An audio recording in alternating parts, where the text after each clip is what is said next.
It is a good thing when we meet our idols and mentors and they turn out to be good people and live up to our expectations. One of those for pastors of my generation and our tradition is a gentleman by the name of Bishop Will Willimon, who spent most of his career as the dean of the chapel at Duke University, this big Gothic cathedral in the middle of a college campus. And he was there for years helping. And one day, he received a phone call from a parent, a father who was very upset and angry, who called him saying, "I'm holding you personally responsible for the stupid decision my daughter has made. I have sacrificed and spent all this money and sent her to this wonderful institution so she could end up having a better life than what we've had, and she's going to throw it all away by becoming a missionary." He said, "Well, hold it a minute. If I remember the story correctly, you were the one who took her to Sunday school and vacation Bible school and camp." I said, "Yes, I wanted her to be a good church person." And he said, "You also read her stories and prayed with her." He said, "Well, I just wanted her to be a good church person." And Willimon said, "You messed up. You introduced her to Jesus. And Jesus can change people's lives. There is something powerful about getting that relationship with Jesus deep down in us that changes us. We live in a world where people are constantly spending their time pursuing all kinds of things that don't fulfill. In fact, one of the questions, if you wanted to ask a question in our particular series, is what are you pursuing with your life? And is it worthy? You see, Ralph Waldo Emerson actually shares it to us this way, coming from the poet, writer. "The gods we worship write their names on our faces, to be sure of that. And a man will worship something. That which dominates will determine his life and character. Therefore, it behooves us to be careful what we worship, for we are worshiping what we are becoming." Jesus understands that. And in fact, that is what Jesus is asking of his followers in our question today. For those of you who have been with us, we've been in a series of sermons where we're talking about those questions that Jesus asked. And Jesus is at a point in the Gospel of Mark where Jesus has gathered his disciples. He's been teaching and leading out in the countryside. And Mark brings us to this pivotal point in the book of Mark where it's sort of a before and an after. There's Jesus out doing Jesus' thing in the countryside, but he turns to his disciples and he lets them know that I am going to Jerusalem and I know what is waiting for me in Jerusalem. But if you're going to be my disciple, know that not only am I going to take up my cross, but if you follow me, you will also take up your cross. Now, folks, if you can think about that, think about this as an advertising campaign. And Jesus is telling the people who are with him, if you follow me, you're going to suffer and die. Not exactly the sort of church slogan we put out front, right? Come, join us and suffer. But Jesus is making it clear to them, if you really want to find your life, you will lose it. For what does it profit a person to gain the whole world, but to lose their own soul? What does it profit us to gain the whole world if we lose who we really are in gaining those other things? Folks, this is the most important question all of us have to struggle with in our life. Are we giving ourselves to the things that are most important, that bring life to us and to those around us? Jesus hones in on this question. As he's doing it, he's inviting his followers to take a look at the priorities in their life. See, Jesus is really good at doing this. He kind of reframes things for us. Think about his early disciples who he calls as fishermen who are emptying the nets off of their boats, and he talks to them and he says, "Come, be fishers of people, not just fish." When we hear Jesus asking these questions, he's reminding us that we're God's people and we've been given these amazing gifts from God and that these are the source of our life. And it goes deep within who we are. Now, most of us don't read Greek. We don't know Greek words. It's not a language we've learned. But all of you know at least one Greek word because you've used the word psyched somewhere in your life. And the word psyche can often be translated mind or body, but it's also the word we use for soul, for that part of us that is so deep inside of us, that is the core of who we are and who we were created to be. And Jesus is saying, that part of you, don't lose it. In fact, do just the opposite. Lean into how God has created you and for what God has created you to be. We sung about it just a little earlier in our service, when we sung the familiar chorus that comes from Psalm 42.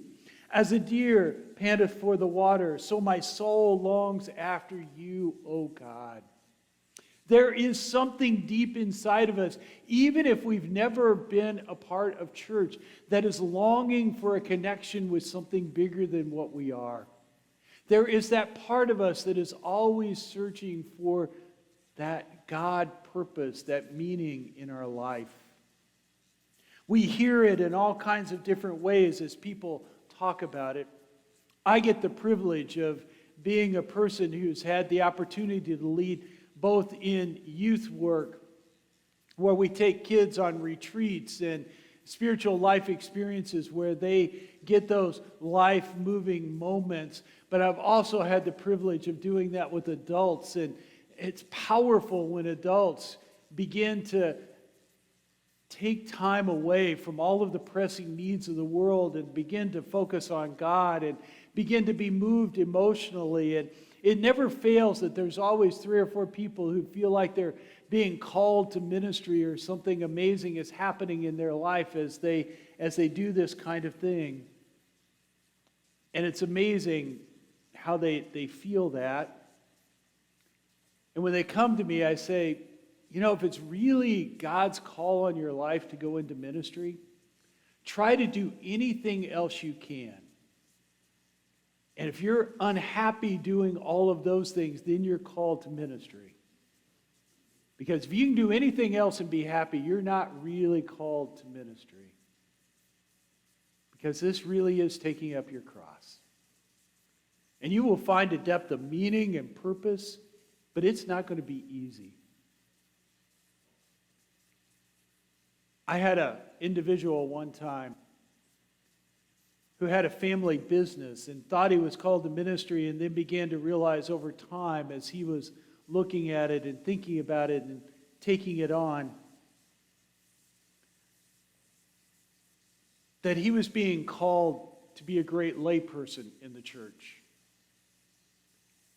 And to go into the family business and to make money and to do the things that were good in his family. And he found joy in being involved with his family and doing stuff like that. But he was also that great layperson who was a friend to every pastor who came along and was there in that church. All of us have different callings on our life. One of the powerful words and verbiage I've heard from some of the groups that I've been a part of, they use the caterpillar turning into the butterfly when we find ourselves and we lift off and we fly.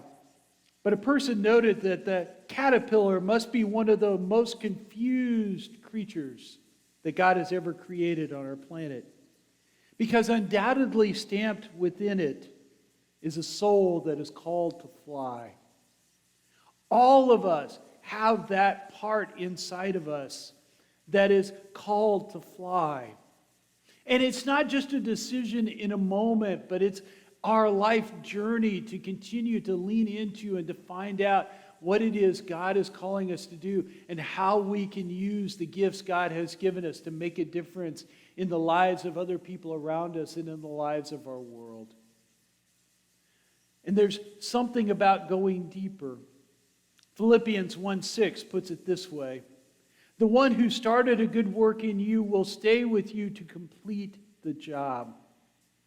Whether you realize it or not, you are the star of your own life's story.